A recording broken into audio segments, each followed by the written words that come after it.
Bayi berusia 7 bulan terpental setelah sebuah odong-odong menabrak pagar pos RW di Jalan Tanah Merdeka, RW 07, Kelurahan Kalibaru, Cilincing, Jakarta Utara. Video yang merekam peristiwa tersebut pun viral di media sosial. Dalam unggahan akun Instagram @jakotinfo, terlihat odong-odong tersebut melintas di sebuah pertigaan jalan tersebut.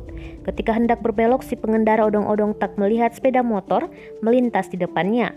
Alhasil karena hilang kendali, odong-odong tersebut menabrak pagar pos RW 07, Kelurahan Kalibaru. Adanya insiden kecelakaan odong-odong tersebut dibenarkan Ketua RW 07 Kalibaru, Kaharudin. Karudin mengetahui insiden tersebut dari pengurus Karang Taruna setempat. Menurutnya insiden kecelakaan itu terjadi pada Rabu 3 Februari 2021 sore sekitar pukul 17:21 waktu Indonesia Barat. Akibat kecelakaan ini, pagar pos RW 07 mengalami kerusakan di bagian engselnya. Adapun kereta odong-odong ini membawa sejumlah penumpang yang terdiri dari ibu-ibu yang membawa balitanya.